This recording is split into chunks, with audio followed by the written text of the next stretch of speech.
não fique assustado, nem temeroso, muito menos entristecido. Nós vamos continuar o que começamos pela manhã, obviamente, vou recapitular de forma bem sintetizada o tema da manhã, para que você não fique perdido aí durante o culto. Mas quero também destacar a presença da minha esposa, que está aqui comigo, a missionária Jô, está ali no fundo, e não foi membro dessa igreja, mas foi tão acolhida e se sentia membro da PIBG, né? Antes da gente ir para o campo, nos casamos, todo o amor da igreja e carinho conosco. Ela sentou lá atrás, eu aqui na frente, porque pela manhã eu avisei a igreja, nós temos uma filha com autismo, e pai atípico é assim, um fica numa ponta, outro fica na outra, porque se der algum problema a gente tem que correr. Lá na nossa congregação, quando junta as outras crianças autistas lá, gente, é uma luta. Então é um pai olhando para o lado, onde estava o pai deitando com o filho no chão, o pessoal fala, gente, que bagunça é essa? Isso é inclusão, gente. Isso é o amor de Cristo. É a igreja que Jesus quer para nós, né? O que a gente tem para hoje, né? Mas quero mais uma vez agradecer ao Senhor por essa oportunidade. Também transmitir abraços aí e dar um alô ao pessoal que está na rede social, no YouTube, acompanhando. Tem gente lá da minha faculdade, onde eu estudo agora, fazendo uma outra graduação, acompanhando, gente que não professa a nossa fé. Compartilhe, gente, assiste aí, só para você ver que eu sei falar em público, né? E aí o pessoal está acompanhando a gente. Um grande abraço a vocês. Mas, também, acabando os abraços aqui, esqueci, um abraço missionário da parte do pastor Fernando Brandão, da nossa Junta de Missões Nacionais, na qual faço parte há 10 anos aí no quadro de missionários, e pedir desculpas à irmã que vai lá para os ribeirinhos. Não sei se foi uma profecia ou um ato falho. Na hora que eu orei comissionando a irmã aqui, falei, Senhor, abençoa ela lá na Amazônia, e é no Paraná. Porque fala de ribeirinho, na mente, na hora vem a Amazônia, porque a gente na junta está acostumado. Os ribeirinhos na Amazônia, que são mais de 36 mil povoados ribeirinhos, sem a presença evangélica hoje, uma carência enorme do Evangelho de Cristo. E aí, quando falou Amazônia, na minha mente, será que eu profetizei na vida dela? Irmã, tem um povoado esperando lá, são 36 mil, quem sabe a irmã não vai plantar a igreja no meio do povo ribeirinho.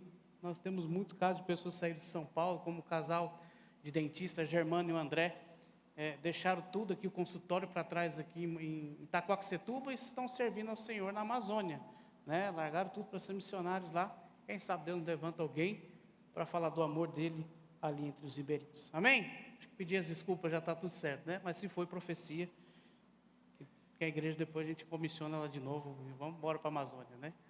Os queridos, abra suas Bíblias lá em Oséias, capítulo 7. Nós falamos pela manhã sobre a prevenção, que prevenir é melhor do que remediar. Trouxe aqui um panorama histórico sobre o livro do profeta Oséias, um dos 12 profetas menores, que profetizou no reino de Israel entre 721 e 722 a.C., contemporâneo do profeta Amós, que profetizou acerca de um inimigo que viria sobre Israel, e Oséias identifica o inimigo cravando, olha, são os assírios, que vão se opor a vocês, que vão escravizar vocês. E o livro de Oséias, de uma maneira bem resumida, é uma declaração do amor de Deus a um povo corrupto, a um povo insensato, a um povo indiferente àquilo que Deus havia feito por eles. É o Senhor tentando trazer de volta um povo que virou as costas para ele, a Israel de Deus. Oséias, em particular, ele recebe uma orientação de Deus para se casar com uma mulher adúltera. Imagina você, está lá no seu canto, e o Senhor fala, olha, eu vou te levantar como profeta de Israel e você vai se casar com uma mulher, só que ela é adúltera, ela não vale nada. E você vai se casar com ela e você vai entender o porquê.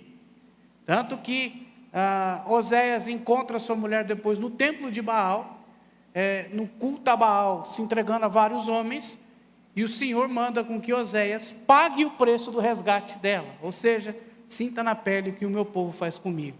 Eles viram as costas, se adulteram com outros deuses, e mesmo assim eu pago o preço para tê-los de volta. E esse povo continua virando as costas para mim. E aí, eu falei pela manhã sobre alguns cuidados que o povo de Israel não teve, e que acabou gerando algumas consequências. E nós fizemos algumas abordagens específicas, depois você pode procurar no YouTube da igreja e ver completo lá a ministração. E o primeiro cuidado que a gente precisa ter como povo de Deus aqui, para não cair na mesma situação do povo de Israel lá no 721 a.C., temos que ter cuidado com o politicamente correto, justamente porque o povo, para agradar os políticos da época, os reis e príncipes da época faziam o que eles faziam: roubavam, adulteravam, bebiam e faziam alianças que Deus não tinha prazer. E aí o povo começou a se corromper e virar as costas para o Senhor, porque o politicamente correto é uma armadilha nos dias de hoje, inclusive no meio das nossas igrejas. No segundo lugar, o segundo cuidado que nós devemos ter em relação às coisas de Deus, de não desagradar o coração de Deus e prevenir antes de remediar, é cuidado com o seu coração, porque dele procede as saídas da vida. O nosso coração é enganoso, a tendência é escolher aquilo que é mal. E o povo de Israel, depois da bebedeira, movido por forte emoção, versículos 5 e 6 do capítulo 7, davam as mãos para os governantes da época. O que eu falei que era dar as mãos aqui no versículo 5? Fazer pacto. Quando você fecha um negócio fechado, hoje não, assinatura, contrato e tal, mas o contrato da época era selado com aperto de mão, principalmente a mão direita, a mão de honra. Deu a mão, na presença de outras testemunhas, está feito o pacto, está feita a aliança e o contrato está feito. Então, na euforia, e muitas vezes movido por emoção, por conta da bebedeira, o coração enganava o povo e fazia eles tomar alianças. Como assim? Faz aliança com os assírios. E os assírios começam a implementar os deuses deles na cultura de Israel, que era um povo monoteísta. E o povo da Síria politeísta. Vamos crer em vários deuses, assim como os egípcios criam. E o Senhor, nesse ponto, é ciumento. Ele não divide a sua glória com ninguém. O povo querido dele, o povo de Israel, começou a acender vela, a fazer procissão, a andar de joelho, contextualizando. E Deus não estava gostando nem um pouco disso. Faz aliança, então a minha cultura também entra na sua cultura. E terceiro e último, devemos tomar cuidado aqui com as amizades.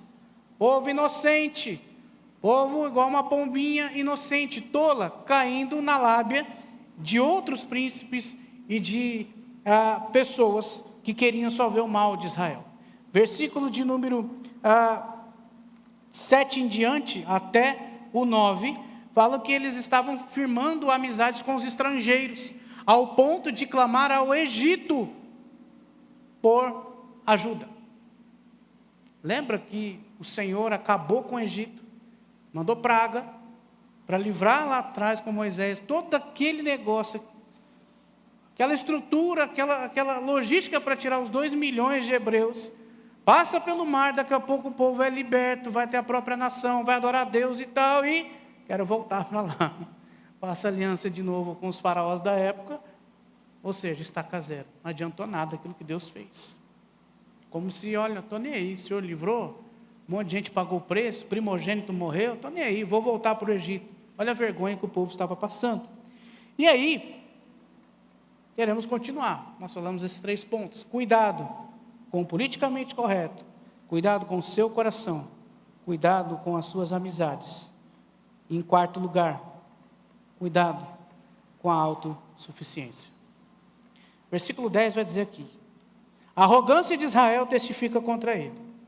Todavia não volta para o Senhor, o seu Deus, apesar de tudo que está acontecendo, não o busca. Uma vez um professor na faculdade teológica, morava ali na região de Perdizes, ele estava tentando, que a gente chama na junta, fazer um relacionamento discipulador, na intencionalidade de levar a pessoa a Cristo, torná-la um discípulo de Jesus. E numa dessas ele foi falar de Jesus para a pessoa. Parece que a pessoa morava num daqueles prédios, Gleice, que tem um por andar ali, chique. Só a Ana Hickman tem um apartamento ali, a turma da alta sociedade ali, a High Society. E o professor empolgado falou: nossa, vou ganhar essa pessoa para Jesus, vou levá-la para a igreja. E para a ingrata surpresa dele, A resposta dessa senhora foi assim: eu tenho cultura e dinheiro suficiente para não precisar desse Deus de vocês.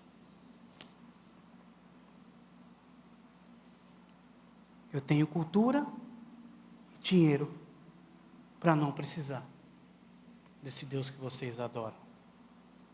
Não me fale mais dele. Israel estava agindo desse jeito.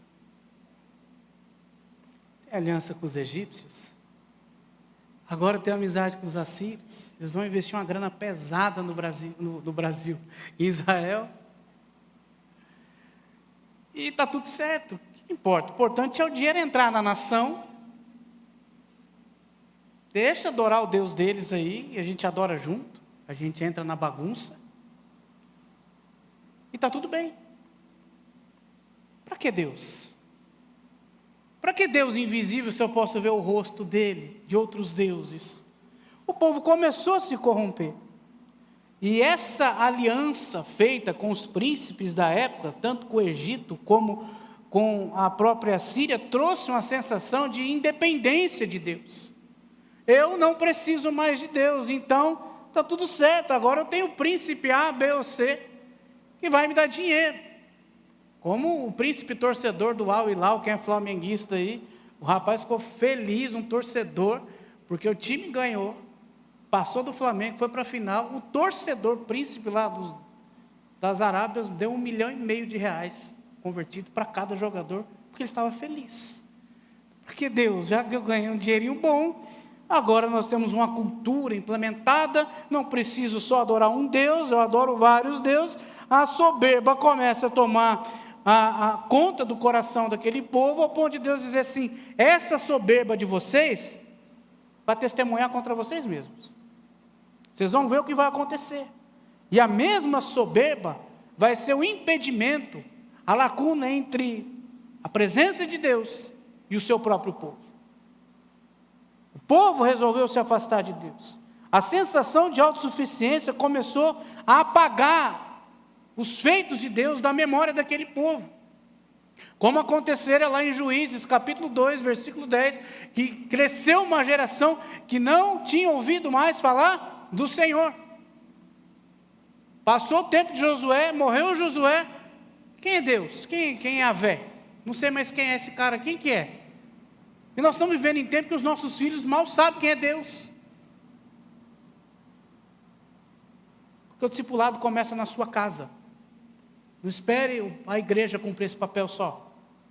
Você, na sua casa, é sacerdote do seu lar. É em casa que a gente ganha os nossos filhos ou perde os nossos filhos. E o povo se sentiu ali autossuficiente.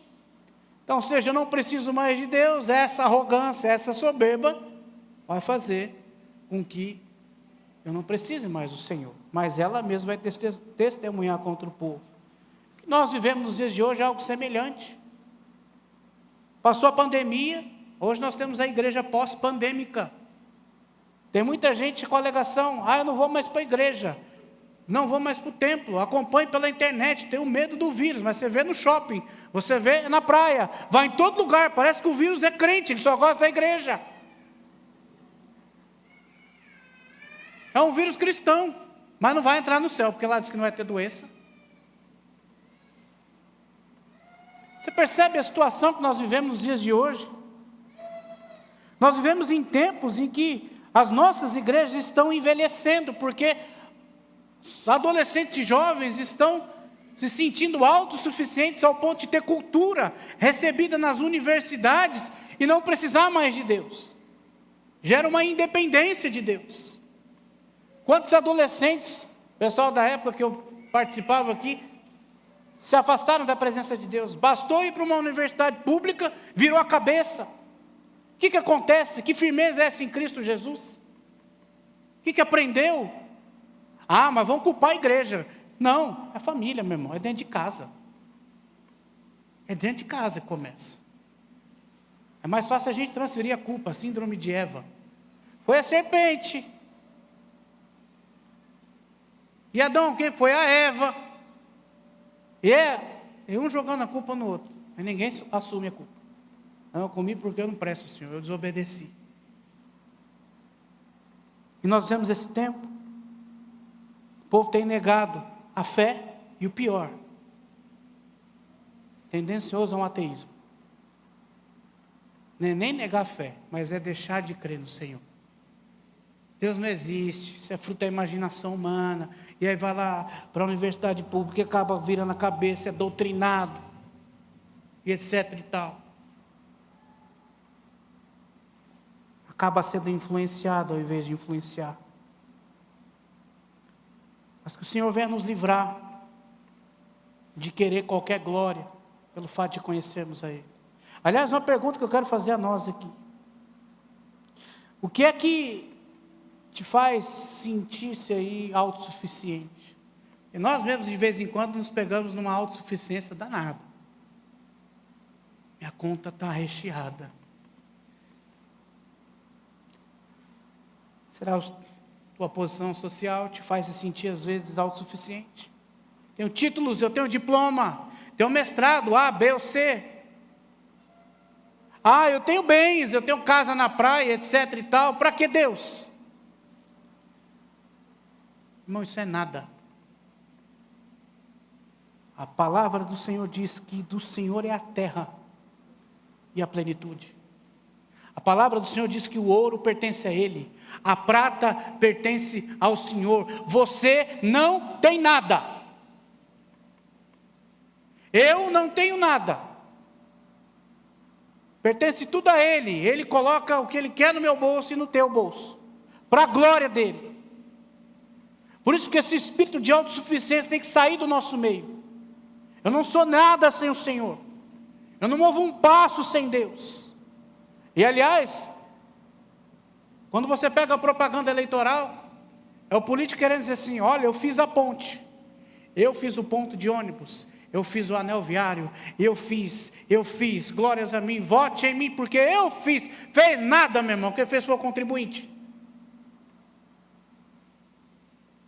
E ainda quando faz uma rua, um bando de gente coloca uma faixa: agradeço o vereador tal. Que agradece o quê, meu irmão? Fez mais que a obrigação dele.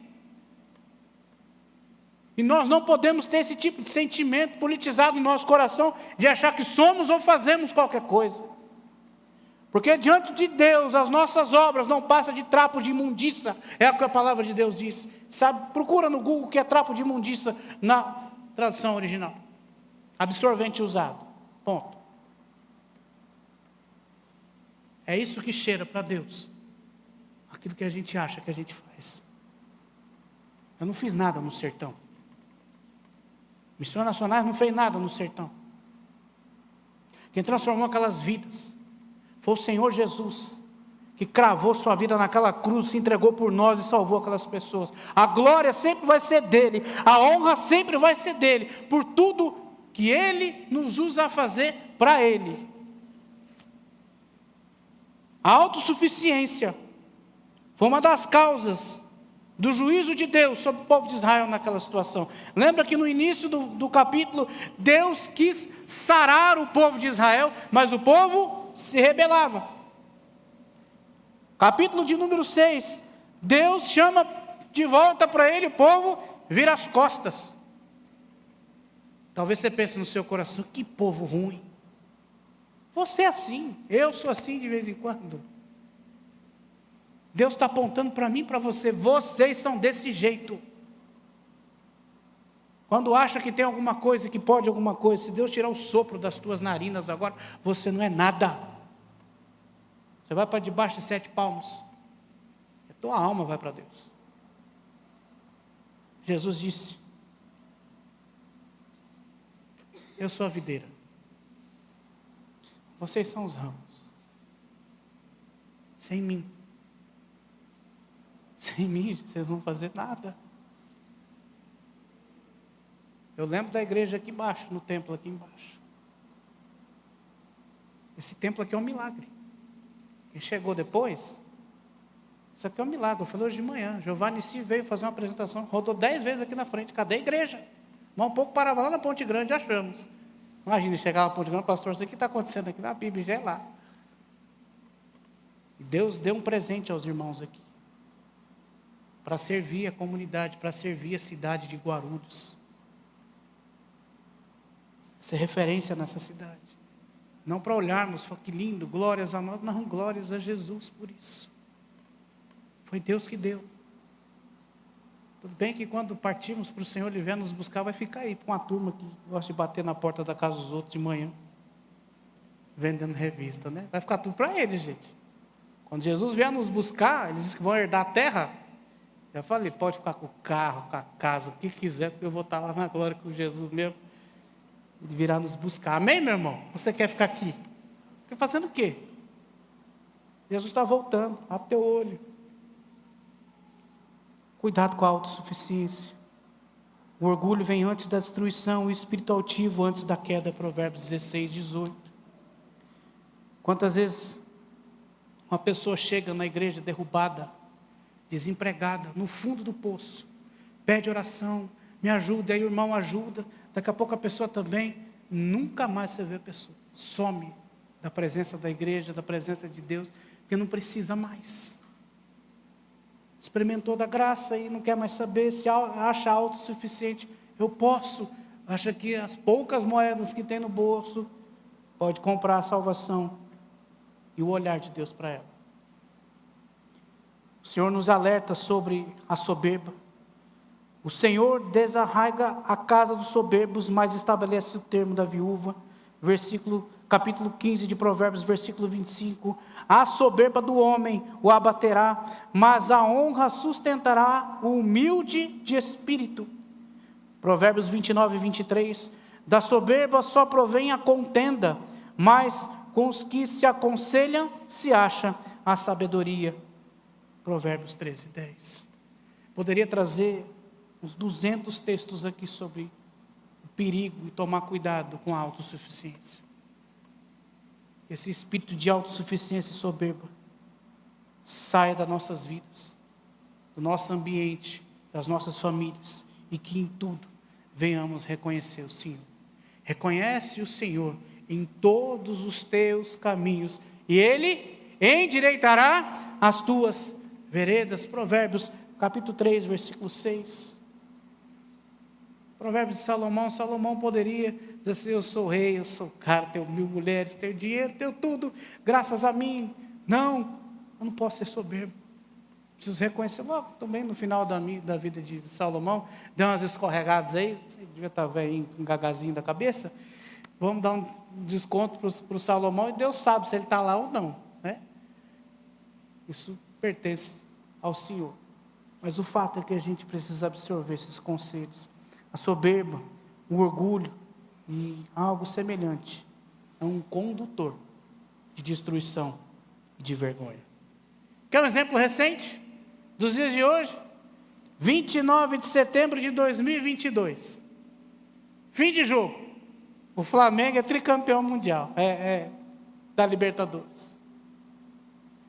E aí vai para o vestiário cantar. Real Madrid, pode esperar, sua hora, e chegou. Real Madrid ganhou o 8º título mundial, agora, ontem. E o Flamengo está comemorando, né? O pastor que está super feliz com isso. O 3º lugar no campeonato mundial de clube. O que é isso, gente? Soberba. Cantando vitória antes da hora. Dando munição para o inimigo. Saiu de lá humilhado, nem na final foi jogar. Cuidado com isso. Isso é muito. Eu peguei uma ilustração aqui bem leve. Mas esse negócio pode nos levar a queda livre e algo destruidor. Nós, como indivíduos aqui, não sejamos soberbos. Como cidadãos, não podemos ser soberbos. Repudie a autossuficiência. Como igreja local, não temos o direito de nos sentir autossuficientes, mas sim reconhecer o Senhor em todas as coisas. Como um corpo de Cristo ao redor da terra, a gente precisa reconhecer o Senhor em todas as coisas, não agir como um povo rebelde, na qual a arrogância iria testificar. Quanto mais sofrimento, mais a memória era apagada de Deus na cabeça daquele povo, e menos eles buscavam o Senhor. Palavra que diz, apesar de tudo. E olha que estava acontecendo coisa ruim com aquele povo. Eles não buscavam ao Senhor. De sorte que haja em vós o mesmo sentimento que houve também em Cristo Jesus, que sendo em forma de Deus, não teve por usurpação ser igual a Deus, mas esvaziou a si mesmo, humilhou-se a si mesmo, fazendo-se semelhante aos homens, e foi obediente até a morte, e morte de cruz.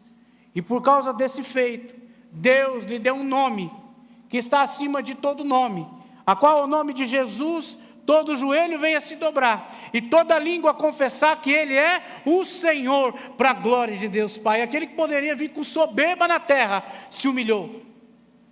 O Filho de Deus poderia dizer, ó papai, banca tudo, opa, manda anjo, dava um Hadouken ali, e mandava matar um, e vem bater, soldado romano, e soprava, o cara caía. Não, se entregou, humildade, sempre com humildade, mas nunca politicamente correto. O que levou Jesus para a cruz foi ser biblicamente correto. Se ele fosse politicamente correto, ele sentava na mesa do César, comeria com o imperador romano, mas não foi isso que aconteceu. Ele foi para a cruz. Ele foi para a cruz porque o seu coração estava em Deus. Ele consultava o Pai em oração. Ele queria que afastasse dele o cálice do nosso pecado, mas contudo fosse feita a vontade de Deus. O Senhor Jesus não se sentia autossuficiente, mesmo sendo, porque era Deus. Ele é Deus. E nos dá o exemplo de humildade. Por isso, cuidado com a autossuficiência. Cuidado com o sentimento de arrogância. Isso não provém do Senhor. Isso não é divino. Isso é carnal. E pode te levar à destruição. Em segundo lugar, e quinto, segundo dessa noite, e o quinto no geral, cuidado com a inconstância. Versículo 11. Efraim é como uma pomba insensata, sem entendimento. Invocam o Egito e vão para a Síria. Quando forem, estenderei a minha rede sobre eles, e os farei descer como as aves do céu, e os castigarei conforme o que tenho ouvido na sua comunidade, conforme as suas obras.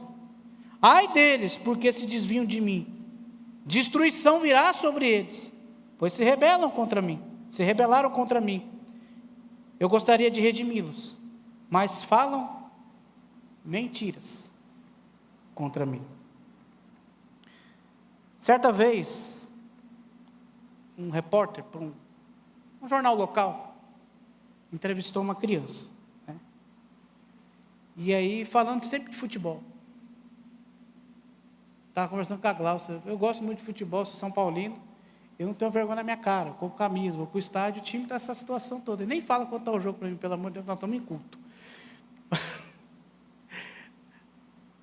E a criança falou assim, eu gosto do Corinthians, mas também gosto do Santos. Aí, mas você torce para o Corinthians ou para o Santos? Mas às vezes para o Palmeiras. Gente, a inconstância vindo de uma criança é a coisa mais normal do mundo. A Ana Júlia tem fases que ela não quer comer fruta. Só hoje ela comeu 5 bananas. Ela não quer comer banana, porque ela achou que ela adora aventureira, e tem um episódio do macaco, e aí come banana. Inclusive ela pegou uma banana da terra e comeu. Eu falei, misericórdia, como é que consegue? Mas a gente tirou, obviamente, Se eu estiver passando mal daqui a pouco ali, a gente aciona algum enfermeiro, alguma coisa aí. Mas a criança, ela é inconstante. O problema é a adulta inconstante. Aliás, o problema é um povo, é uma nação inconstante que não sabe para onde atira. Israel é comparado a uma pombinha, que aponta para um lado, mas vai para o outro. Vocês acenam para o Egito, mas vão para a Síria. Vocês não sabem nem para onde vocês estão indo. E aqui realmente a figura da pomba é o sentido de um animal frágil, estúpido. O que Deus está dizendo assim, vocês são estúpidos, povo de Israel. Eu ensino, mas vocês continuam na estupidez de vocês. Ou seja, o povo não tinha algo que a gente tem que carregar conosco, que é a convicção. Não tem segurança no que acredita. E muito menos em Deus, porque Deus na mente daquele povo já tinha sido apagado. E nessa situação, por essa insegurança e estupidez, estavam fazendo alianças com quem não devia fazer. assinando um contrato com quem não devia ter assinado. E por estarem longe de Deus, essas inconstâncias seriam instrumento de correção da parte do Senhor na vida daquele povo. Clama ao Egito, mas aponta para a Síria. Ou seja, não sabe o que quer e nem para onde vai. O inconstante, a pessoa sem objetivo na vida é assim. Qualquer lugar serve. Chega na rodoviária, dá uma passagem. Para onde? Qualquer lugar. Mas para onde, senhor? Qualquer lugar, qualquer lugar eu vou. Eu não sei para onde quero ir. Não tem objetivo, não tem foco. O povo estava perdido, porque estava sem aquele que direcionava. Baal era o Deus, fruto da imaginação daqueles homens. Tinha rosto, tinha olho. Mas como diz o Salmo 115, tem boca, mas não fala. Tem ouvidos, mas não ouve. Tem olhos, mas não veem. Tem mãos, mas não apalpam. E aí, resumindo o Salmo, tornam-se semelhantes a eles aqueles que o fazem. Ficarão paralisados, sem direção. Pois o nosso Deus está no céu e a sua glória sobre nós.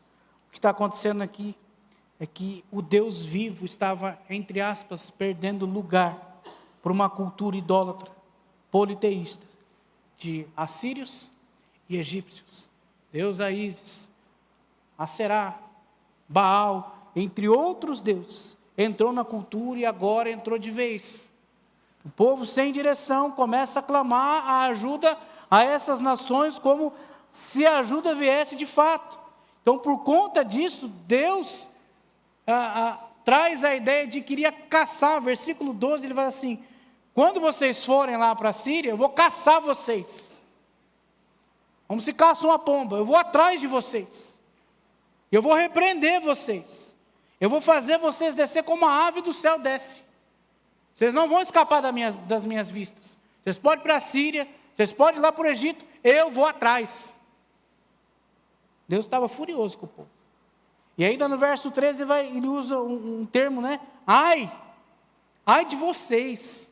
Como quem diz, não queria estar na pele de vocês quando isso acontecer. Porque horrenda coisa é cair na mão do Deus vivo. Porque se pregam e falam mentiras de Deus até hoje. Como quem diz, Deus é paz e amor. Deus perdoa todos os pecados. Mentira que colocaram na cabeça do povo. Deus não perdoa todos os pecados. É só pecado confessado que Deus perdoa. Réu confesso, Deus perdoa. É o que está escrito. Se confessar os vossos pecados, Ele é fiel e justo para... se. Vou fazer o que eu quero, vou pintar aí e ponto, acabou. Meu irmão, Deus não se adapta aos seus conceitos. É você que tem que se adaptar aos dele. Está invertido os papéis. Você é o servo, ele é o Senhor, não o contrário. Nós vivemos um desviando de mim. A destruição vai vir sobre vocês. Eu gostaria de redimir, mas vocês mentem ao meu respeito.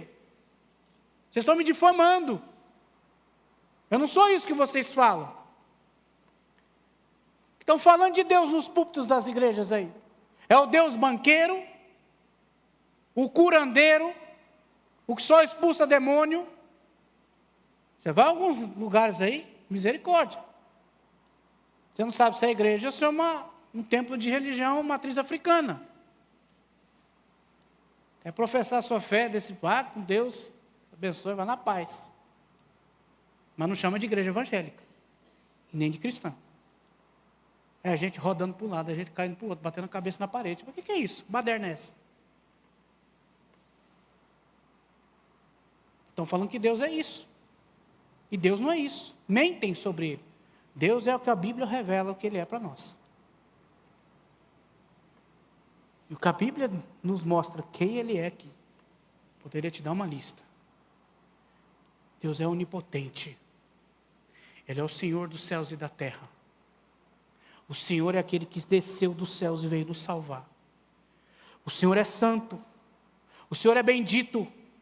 O Senhor é magnífico, é incomparável, Ele é único, Ele é digno, Ele é Pai, Ele é Filho, Ele é Espírito Santo, Ele é o Senhor dos senhores, aquele que há de julgar as nações e vir buscar uma igreja redimida. Esse é o Deus que eu sirvo, esse é o Deus que você deve servir, e não esses que estão pregando por aí, o politicamente correto, o Deus paz e amor, o Deus que não imputa mais justiça em ninguém. É o Deus graça e o Deus justiça. É um cristianismo sem Cristo, sem arrependimento nos dias de hoje. Se João Batista viesse nos dias de hoje, estaria preso por algum ministro do Supremo aqui no nosso Brasil. Por falar a verdade. Perdeu a cabeça por encarar os chefes da época. Arrependei-vos. Arrependei-vos. Precisamos falar de arrependimento. O povo precisa dobrar os joelhos no chão. Porque estão mentindo sobre Deus por aí. Deus não é o teu empregado. Você não é filho preferido de Deus. Filho amado, só um. Jesus de Nazaré, quando ele estava sendo batizado. Esse é o meu filho amado, em quem eu tenho prazer. Você é adotado por graça, por misericórdia dele. Eu sou adotado. Deus me olha pela ótica do sangue de Cristo de Jesus. Não é pelo que eu sou, porque se ele fosse olhar pelo que eu sou, eu nem levantava essa noite. Estaria morto. Você estaria morto. Pare com isso. Isso é soberba. Isso é inconstância. E o povo está inconstante. Não sabe o que é. Não sabe o que quer. Uma época da nossa congregação, o povo, uma cultura de mentira. Pastor, não vem para o culto.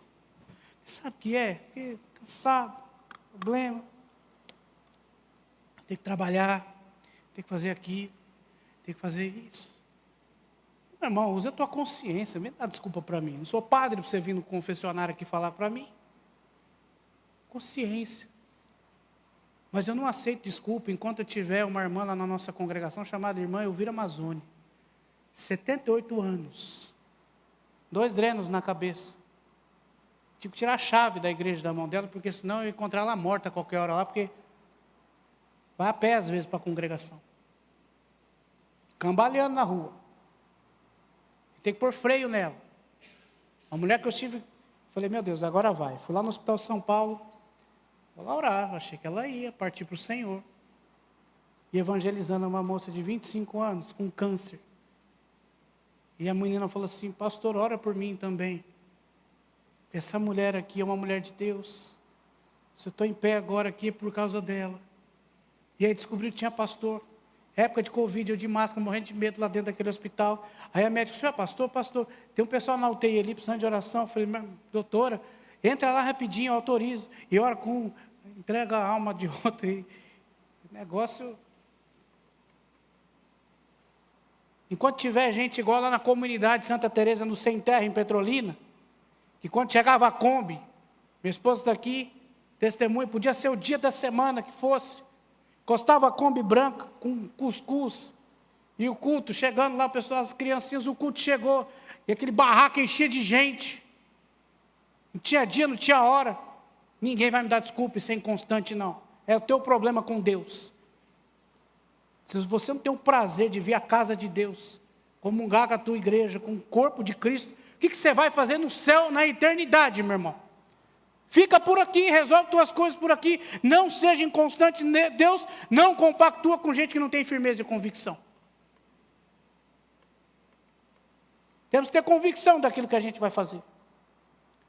Eu lembro quando o pastor Nilton veio conversar comigo, eu falei, cheguei da Operação Jesus Transforma no Piauí, falei, já sei onde Deus me quer no sertão. Ele falou, você está louco.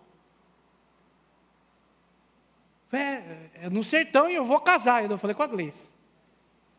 Está louco 2 vezes. Como que você vai casar? Você estava solteiro, a gente enviou você para lá. Como noivo. E a Jô pediu exoneração de 2 concursos públicos lá na Bahia. Outra louca. Falei, 2 malucos. Maluquearam, vou casar e vou para o sertão e eu vou avisar a congregação que eu vou deixar como se eu se vira e coloca alguém lá. Não, mas a igreja está construindo agora, está em ascensão e eu vou precisar de pastor aqui comigo. Eu falei, não, mas Deus não me chamou para cá, eu tenho convicção, não é isso que o senhor prega direto? Que Deus me quer lá, Deus falou comigo. Eu vou para o sertão. E aí, alguns anos depois, Eu vim passar férias, foi a última vez que eu preguei aqui. Aí o pastor Nilton falou assim: ô Luquel, vamos tomar um café? Eu, você, a Sandra viajou? E vamos. Ele é. Eu dou risada, porque eu acho engraçado. Conta para mim, como é que é a vida do missionário? Eu falei: mas eu mando relatório para você. Por que, pastor? É porque Deus me chamou para missões. Eu falei: é mesmo? Que engraçado, o senhor é louco. Aí eu brinquei com ele, né? Vamos para o Chile. Pô, que legal, olha, pior ainda a situação lá, um país mais fechado. Que bacana, hein, pastor? Quem diria, hein? Caiu na testa bonito, olha só. Missionário da Junta de Missões Mundiais hoje. No Chile deu até entrevista para a televisão, ficou mais bonito ainda, que apareceu no Brasil todo, velho. Convicção. Pensou se eu não tivesse convicção, meus irmãos? Nem a junta acreditava na gente. O que esse paulista que empina pipa no ventilador, dizia o pastor Fernando Brandão, pastor Samuel Monte, branquelo desse jeito, vai aguentar 2 dias no sol, lá vai torrar. Não vai dar certo isso nunca. Está lá as igrejas plantadas, o povo crente. Gente que recebeu Jesus, gente firme no Senhor Jesus. Poderia citar vários testemunhos, gente constantes no Senhor, como diz a palavra, sede firmes e constantes. Deus não faz aliança com quem é inconstante. Céu não é, meu filho. Tem muro com Deus, não. Ou céu não é. Ou é amigo ou é inimigo. Não tem meio termo com o Senhor. Ah, mas está exagerando, Luque. Então reclama com quem escreveu a Bíblia. Está aqui, está escrito. E o que Deus está falando assim: vocês são inconstantes. E muitas vezes nós somos inconstantes na comunhão, nos dízimos e nas ofertas, no sustento da obra missionária. A gente fala assim: Deus levanta obreiros e levanta missionário. Aí Deus levanta obreiro. Deus, e agora o sustento? Meu irmão, sustenta. Você não pediu para Deus levantar, ou você achando que vai cair moeda do céu aqui? É nossa responsabilidade. Muitas vezes nós somos inconstantes no nosso a sós com Deus. Faz quanto tempo que você não fecha a porta do teu quarto e fala com o Senhor? Em particular. Nós somos inconstantes na nossa vida de oração. Aliás, a nossa vida de oração muitas vezes é uma vida regrada na cultura da oração, do medo. Aprendi essa com o pastor Fernando Brandão. A gente só ora quando a gente está com medo. Medo de morrer? Medo de receber um diagnóstico médico? Medo de viajar de avião. Vai pegar você, não deixa esse avião cair, em nome de Jesus, Pai. Turbulência, Senhor, me livra dessa morte em nome de Jesus. É a oração do medo. Senhor, vamos pegar a estrada. Vamos orar, irmãos, vamos orar antes de viajar, Senhor. Livre de acidente, Pai, em nome, eu não quero morrer. É a cultura da oração do medo e não pelo relacionamento, pela constância de ter amizade com Deus. É uma oração muitas vezes interesseira. Ninguém gosta de uma amizade na base do interesse. Você gosta de ter alguém assim do seu lado? Eu não gosto. Quero ver longe. Uma inconstância na leitura bíblica. Vira 31 de dezembro para 1º de janeiro, vou pegar o plano anual de leitura da Bíblia. Chega na genealogia, acabou a leitura da Bíblia, não vou ler mais, cansei disso. Pode confessar, você pula a genealogia. Começa aqueles nomes, aquelas sugestões de nome para filho. Gente, leia, se está ali é importante. Eu sei que é meio complicado. Mas tem o Google para pesquisar o que significa aqueles nomes feios. Mas tem um significado. Está ali. Leia. Mas a gente não tem constância de ler a palavra de Deus. Um muçulmano, aos 12 anos de idade, ele já leu o Alcorão pelo menos umas 7 vezes na vida. O crente mal sabe abrir a Bíblia em Oséias, porque se perde, porque é pequeno profeta, não está acostumado. Se duvidar, não tem nem orelha na página da sua Bíblia. O crente é inconstante na leitura bíblica. Como eu pedi uma vez para a igreja abrir em Romanos, capítulo 25. E o povo começou a procurar, pastor, não tem? Eu falei, lógico, só vai até o 16.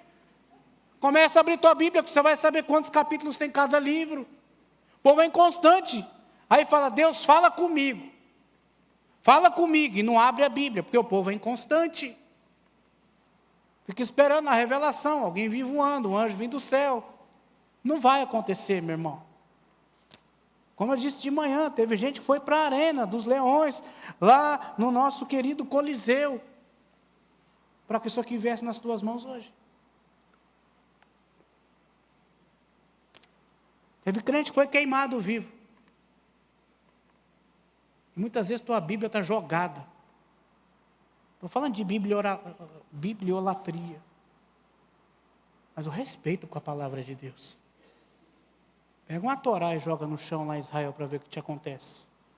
Vai tocar no muro das lamentações sem um quipá na cabeça. Quase eu cometi essa gafe lá. Cobre a cabeça. Entra sem reverência em algumas sinagogas e mesquitas para ver o que te acontece.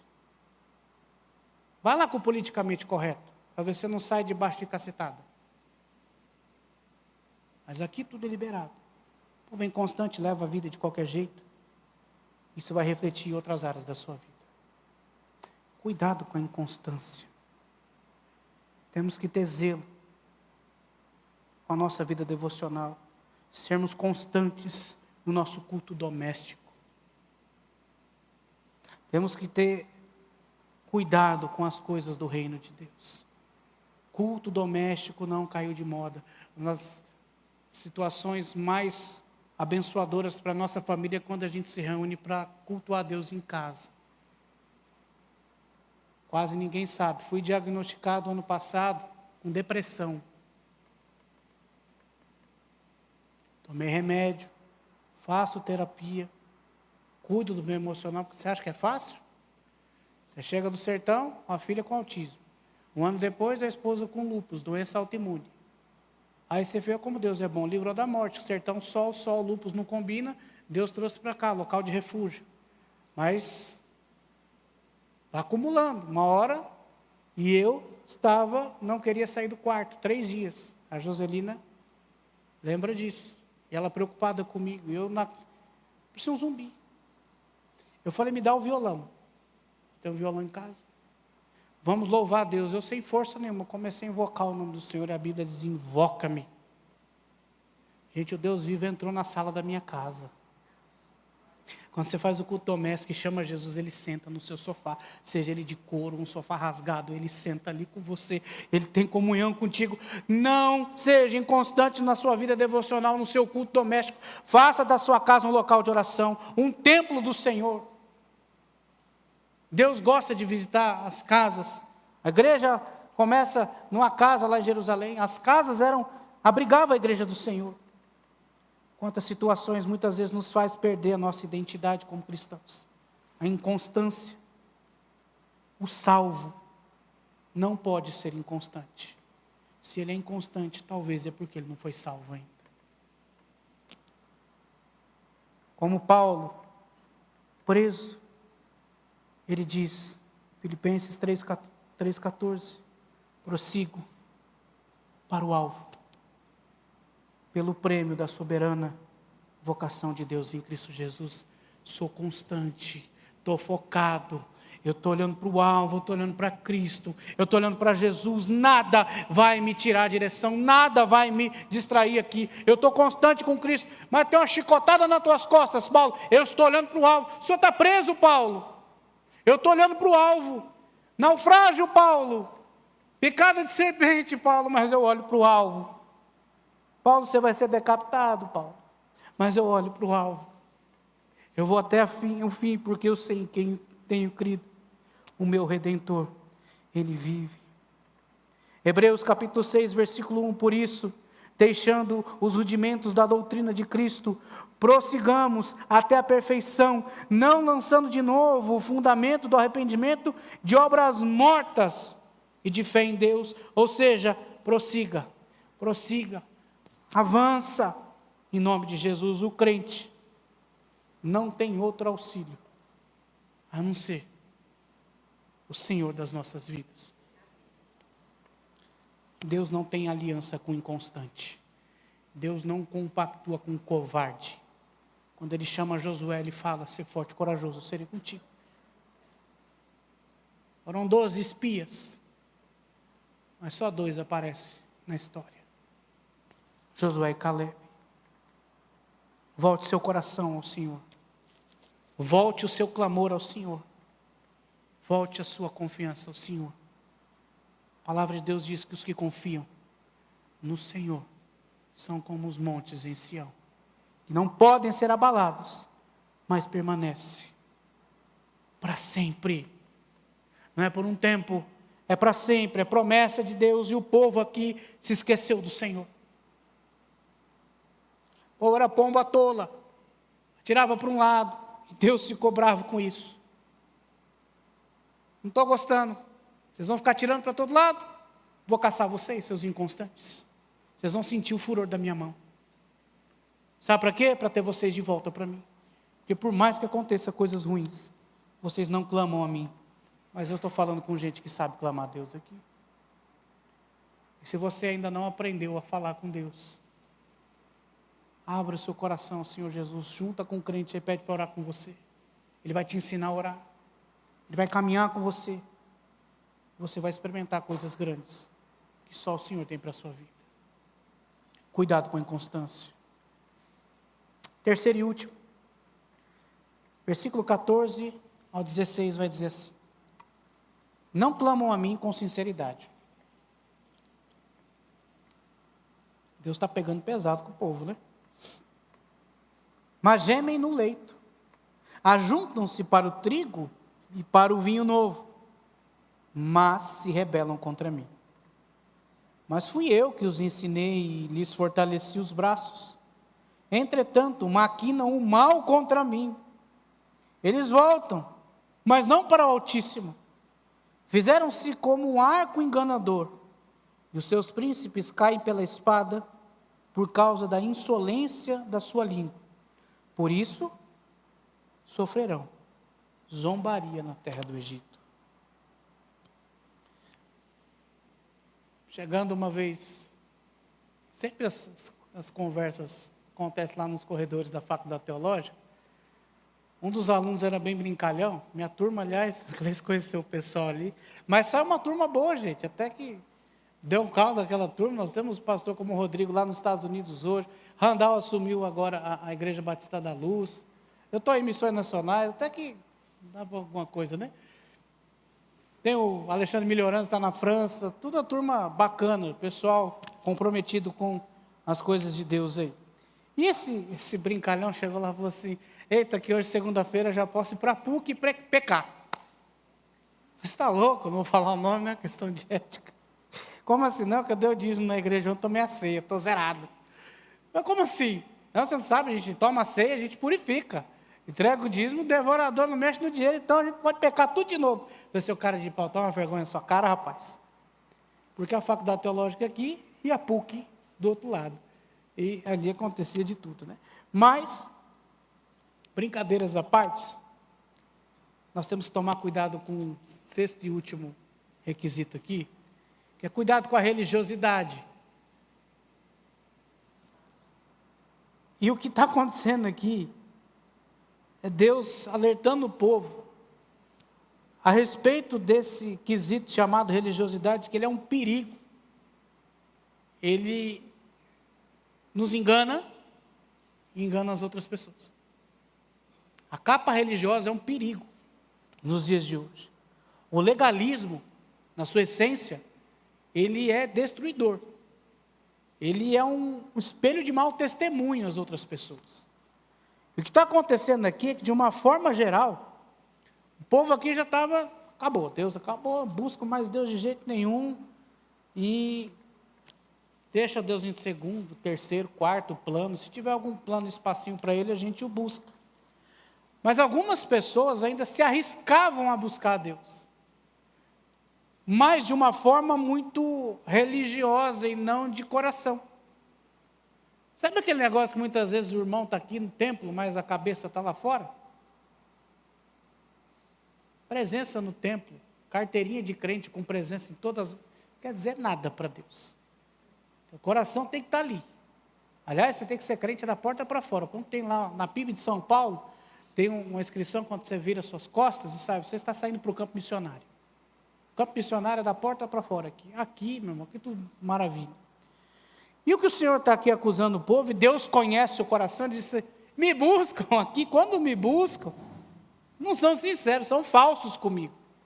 E Deus conhece o coração. E aí ele vai usar um termo aqui, usando aqueles gemem no leito. Né? Versículo 14, não clamou a mim com sinceridade, mas gemem no leito. Fui pesquisar o que é isso. O sentido original do termo aqui, eles uivam. Sabe quando um cachorro começa a uivar, um lobo? Tem gente que fala assim, um cachorro uivando, fala misericórdia, é presságio, vai morrer alguém, né? Tem essas mandingas lá no sertão, muito cachorro, vai morrer, pastor. Não vai não, mas só está uivando, alguma coisa está acontecendo com ele. Vira essa boca para lá, não está vindo para fazer velório agora não. E o povo tem essas crendices. Mas aqui, o uivo mesmo, esse grito, é num sentido de simbolismo de luto. Não pelo afastamento de Deus, mas pela morte de Baal. Olha só, estou triste por Baal. O Deus da fertilidade morreu, porque a situação ele começou a secar. O agro ali já não está funcionando mais, a terra seca. Então vamos chorar, porque o Deus da fertilidade começou a falhar com a gente. Baal morreu, se esqueceu de nós. Ou seja, uma prática religiosa que não foi Moisés que ensinou, não está na lei de Levítico, nenhum dos patriarcas, culturalmente, Javé não tinha ensinado nada disso, eles aprenderam com os assírios a uivar igual cachorro. E aí fala que eles faziam isso no leito, na cama. E a cama, na cultura da religião de Baal, era um santuário. A ideia de uivo era que as práticas de orgia e de fertilidade acontecessem nesse ambiente e nesse local de leito. Então, uma coisa totalmente promíscua, que vai de contra os princípios da palavra de Deus, e prostituição aqui literal. Imagine Deus vendo tudo isso. Eu não ensinei isso a esse povo, eles estão fazendo isso comigo. E o povo não tomou cuidado com a religiosidade. E aí no versículo 5, 15, numa linguagem mais paternal, Deus fala com o seu povo, olha, eu ensinei esse povo, eu fortaleci as mãos deles, ele usa isso contra mim mesmo. É como o crente que usa a graça contra o Deus da graça. Pequei de novo, hein, Jesus? Perdoa aí mais uma vez, está tudo certo. Eu estou pecando, deliberadamente, na cara de pau, vou pregar. E aí vai aprontando, achando que Deus é assim, gente. Quando Jesus perdoa os pecados da mulher adulta, ele fala, vai, continua pecando, meu filho. Isso aí, papai aqui derrama mais sangue por você. Não peques mais. Conversão, fazia isso, agora eu mudei de rota. E o que acontece aqui é que Deus queria trazer esse povo de volta. E o povo não queria saber de Deus. Quanto mais Deus fortalecia os braços, mais eles usavam aquilo que o treinador tinha contra ele, contra o próprio Deus. Então nós temos aqui um povo totalmente corrompido, um povo totalmente destruído e vivendo da pior forma de religiosidade da época. Versículo 16 nos mostra que a única solução que Israel teria aqui era se voltar a Deus e clamar. Aí o nosso Deus vai falar aqui, eles voltam, mas não para o Altíssimo.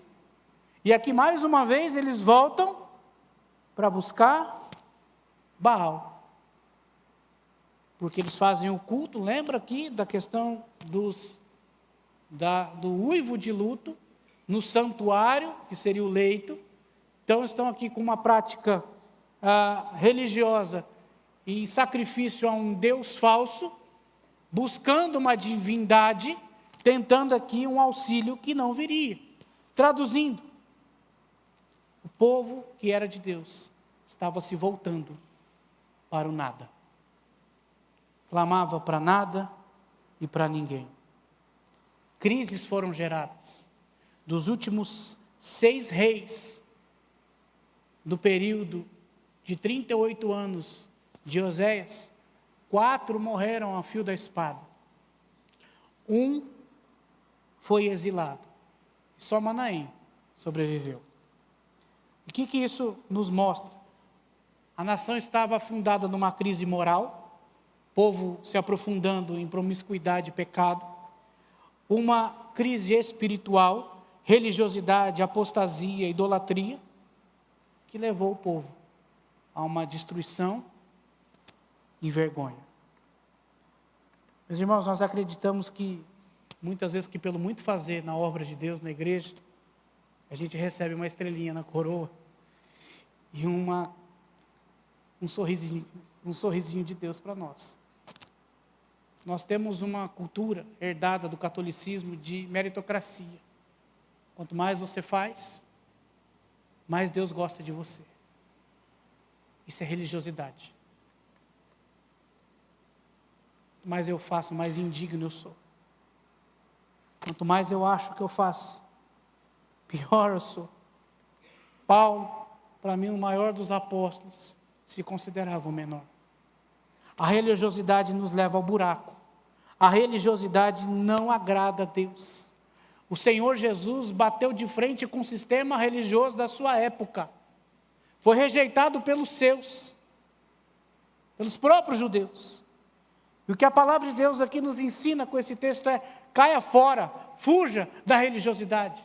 Tenha vida de intimidade com o Senhor. Volte seu coração para Ele. Se derrame diante do Senhor. Porque a palavra de Deus diz que aquele que o invoca, o encontra. Aquele que ora ao Senhor, acha o Senhor, e Deus ouve as nossas orações. A palavra de Deus diz: buscar-me-eis e me encontrareis, quando me buscardes de todo o vosso coração. Não vem com falsidade no coração, ou com seu coração longe de Deus. A palavra de Deus também nos diz que nós precisamos adorar a Deus em espírito e em verdade. Quando Jesus está com a mulher samaritana, Ele diz: olha, nem lá nem cá, mas vai chegar o tempo em que os verdadeiros adoradores adorarão ao Pai em espírito e em verdade, em qualquer lugar, de coração, de forma sincera. Você está aqui no culto, no templo, teu coração precisa estar aqui. Esquece por um momento os teus problemas lá fora. Jesus está nesse lugar, meus irmãos. É Deus que está nos chamando a atenção. Cuidado com a religiosidade de Deus, a religiosidade do nosso coração. Jeremias 29, 12 e 13. Aliás, Salmo 34, 18. Perto está o Senhor dos que têm um coração quebrantado e salva os contritos de espírito. Teu coração precisa estar quebrado diante de Deus, porque coração falso o Senhor conhece de longe. Coração interesseiro Deus conhece de longe. Deus quer relacionamento íntimo e sincero conosco. E para isso Ele nos chama a atenção hoje. Cuidado, meu filho, com algumas situações que esse povo passou lá atrás, para que você não se afaste da minha presença. A religiosidade e a vida com Deus são contrários àquilo que Deus quer para nós e nos prejudica. Ceia, dízimo, são práticas que nós adotamos porque entendemos que é a ordenança do Senhor. Não fazemos isso para ganhar uma estrelinha com Deus, mas fazemos porque Deus já nos deu alguma coisa. Deus já nos deu o seu Filho Jesus para morrer no meu e no seu lugar. Eu estou aqui hoje no culto não é para receber alguma coisa de Deus, mas porque Ele me deu e eu vim em gratidão, porque tudo que vem, vem dEle, e tudo vai voltar para Ele. A religiosidade, Deus abomina. O colega de Oséias, Amós, no capítulo 5, versículo 21, 22, ele é boca de Deus ao dizer ao povo, quando Deus repudia e rejeita a adoração do seu próprio povo, dizendo: odeio, desprezo as vossas festas e as vossas assembleias solenes não me exalarão bom cheiro. E ainda que me ofereçais holocaustos, ofertas e alimentos, não me agradarei delas, nem atentarei para as ofertas pacíficas dos vossos animais gordos. Tem culto que Deus não recebe. Você é o culto vivo a Deus. Como é que está o seu coração diante de Jesus hoje? Como é que está a sua vida diante de Deus? Tudo isso que nós falamos, todos esses cuidados apontam para um só, para Cristo Jesus. Jesus foi para a cruz porque não foi politicamente correto. Jesus dependia do Pai para não pecar contra o Senhor e para concluir o plano de salvação. Coração guardado em Deus, tomou cuidado com o seu coração. Jesus era seletivo nas suas amizades. nos seus relacionamentos. Jesus estava focado na sua missão, não foi inconstante. Jesus é exemplo de abnegação e humildade. Jesus não era arrogante nem soberbo. Jesus confrontou um sistema religioso da época. O nosso Senhor Jesus fez tudo isso, tomou todos os cuidados. E nós, como seus discípulos, e crente, membro de igreja não é sinônimo de discípulo de Jesus. Discípulo segue até a morte, e discípulo imita o seu mestre. E uma pergunta a você nessa noite: você é discípulo? Ou você só é um crente que esquenta o banco da igreja? Quem é você? Você é Israel de Deus ou não? O ano está começando e eu chamo a sua atenção: muito cuidado com as suas atitudes, muito cuidado com o seu coração, muito cuidado com quem você é lá fora. O Senhor está de olho em você, e para te ter nas mãos, Ele move céus e terra para que você não se perca. Eu quero orar com você nessa noite.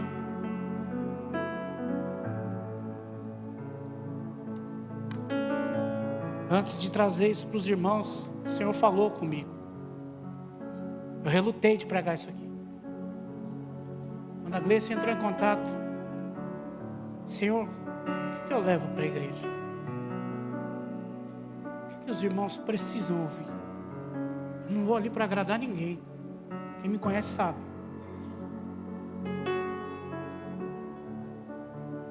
O que o Senhor quer tratar com o teu povo? Pastor não é melhor que ninguém. Aliás, a igreja do Senhor Jesus, ela já tem um pastor.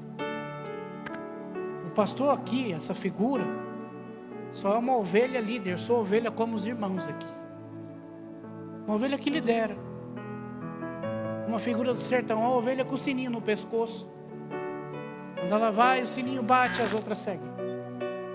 Mas ela é ovelha, porque o dono do rebanho é Ele. Deus quer tratar com você, meu irmão, comigo. Deus quer que a gente tome cuidado, porque Ele não quer pesar a mão em ninguém. Ele quer redimir. O intuito de Deus é alcançar você. Qual é a tua resposta diante disso? Sei que está um pouco avançado o horário, não tem problema. Mas eu quero orar com você. O Senhor está chamando. Volte para mim. Você sente que você está inconstante na sua vida de oração. Sua vida cristã não é aquilo que você queria. Eu quero desafiar você a levantar do seu lugar e vir aqui à frente. Nós vamos orar. Eu quero orar com você e clamar o sangue de Jesus sobre a igreja brasileira nesse momento. Nós precisamos de um avivamento nesse Brasil.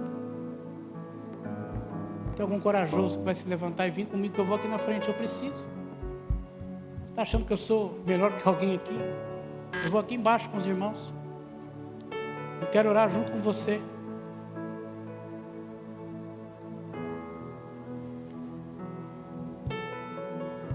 Eu preciso me voltar para Deus.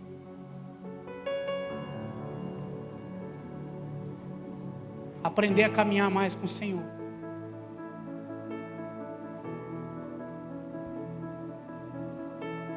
Certa vez, enquanto os irmãos vêm aqui na frente, um líder da nossa denominação, num país perseguido, visitou a Faculdade Teológica Batista de São Paulo, e algum aluno falou: nós estamos orando para que haja liberdade religiosa no país de vocês.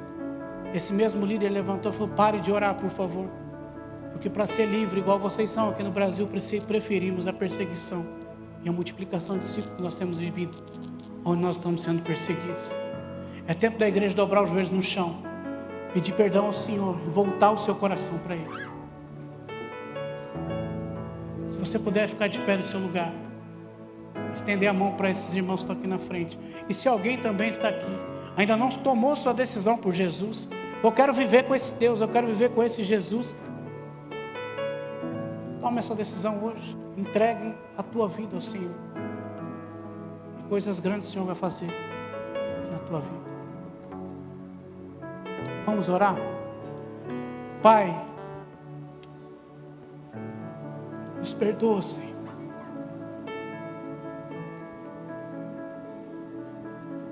Perdoa a tua igreja. Perdoa a tua igreja que dorme.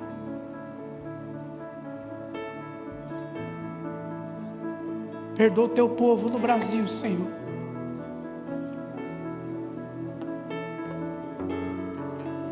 Nós não queremos invocar outro nome que não seja o seu. Eu oro nesse momento, Senhor, me colocando como instrumento do Senhor aqui. Instrumento de intercessão pela igreja que se reúne nesse lugar, pela nação brasileira. Que os nossos olhos se voltem ao Senhor nessa noite. Cuida do nosso coração. Esconde-nos debaixo das tuas asas. E aviva-nos, ó Deus, num avivamento bíblico, onde esse país há de se arrepender dos seus pecados, invocar o nome do Senhor, e vidas e mais vidas se renderem aos teus pés, declarando que tu és o Senhor. Nós queremos te agradecer, porque em Cristo Jesus temos acesso direto ao Senhor. Em Cristo Jesus o teu amor foi manifestado, o preço foi pago, o resgate aconteceu, e aqui estamos pedindo, Senhor, que o nosso coração se volte a ti a cada dia, em nome de Jesus. Abençoa as nossas vidas, abençoa essa igreja. Rogamos, Senhor, pela escolha do novo obreiro desse local. Nós sabemos que o Senhor já tem alguém para cá. O Senhor dê sabedoria a essa igreja a escolher aquele que está no teu coração. Mas esse rebanho foi comprado por alto preço. Ele é teu. Sara as feridas desse povo, cura os traumas e faz tua obra na primeira igreja batista em Guarulhos, em nome do Senhor Jesus. Seja uma igreja que envie obreiros ao campo, que capacite líderes para a multiplicação de discípulos aqui até os confins da terra. Rogamos isso em nome de Jesus. Amém e amém. Deus te abençoe. Cuidado, mas não tenha medo. O Senhor está contigo em todo tempo, por onde quer que você andar. Deus abençoe. Eis a minha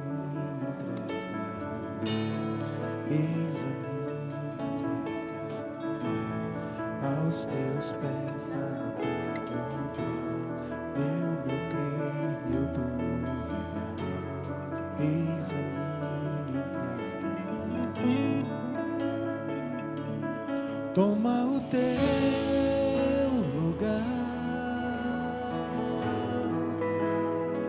e reina sobre a minha vida. Reina sobre a minha vida.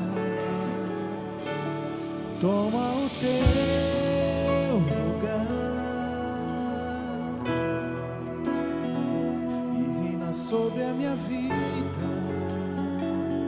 Reina sobre a minha vida.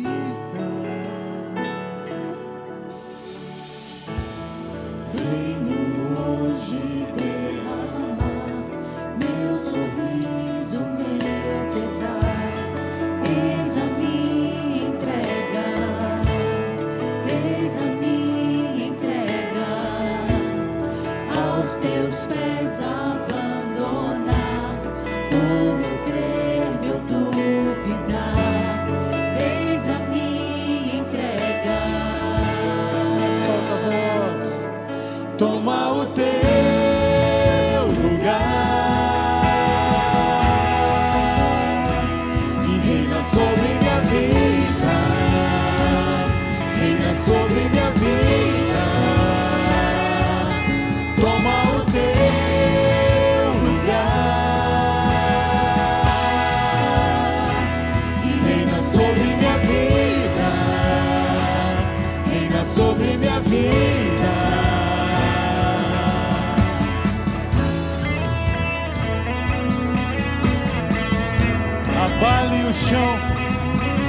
da vã tradição, restaure a essência da religião.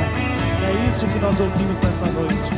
Senhor, restaura toda a essência do cristianismo, restaura tudo que é a essência de Jesus Cristo nas nossas vidas. Vamos cantar sobre isso? Solta a voz, BG, solta a voz! Oh! Abale o chão da vã tradição, restaure a essência da religião. És o caminho, só tu és o caminho. Abale o chão da vã tradição, restaure a essência da religião.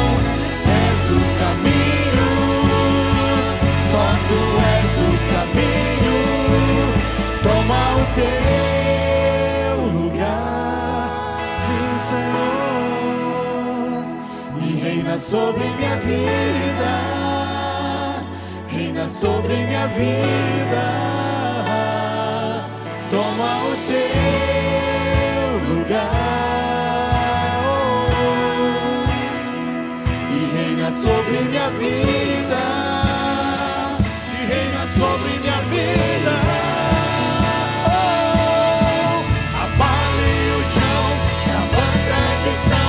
Restaure a essência da religião.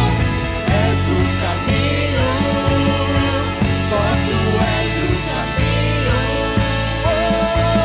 Abale o chão da vã tradição, restaure a essência da religião. És o caminho, só tu és o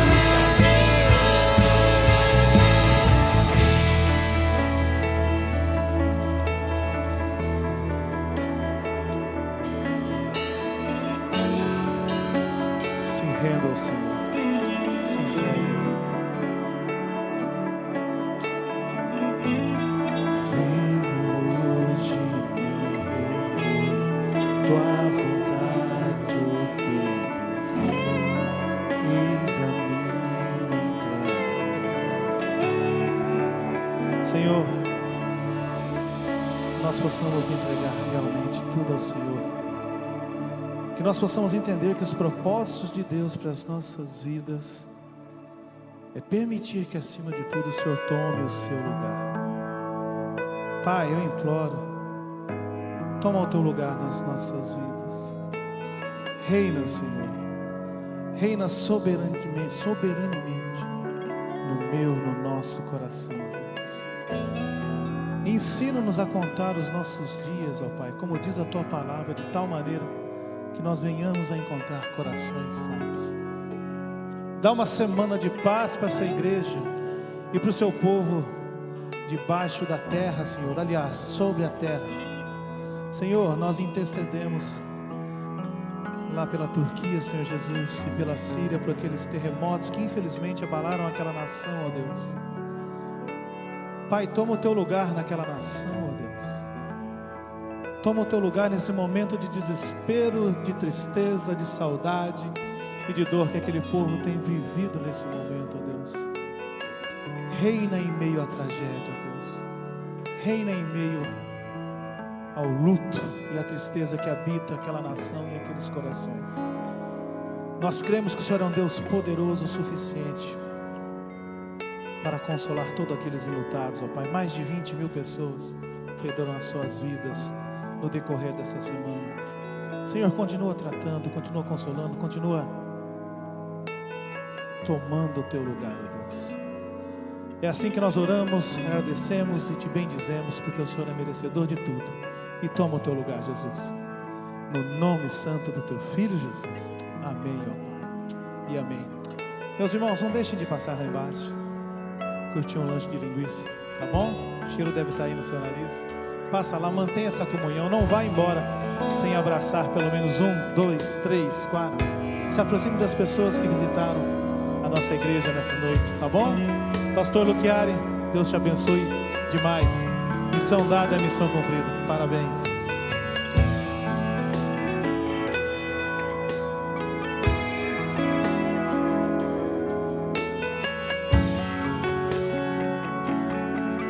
Abale o chão.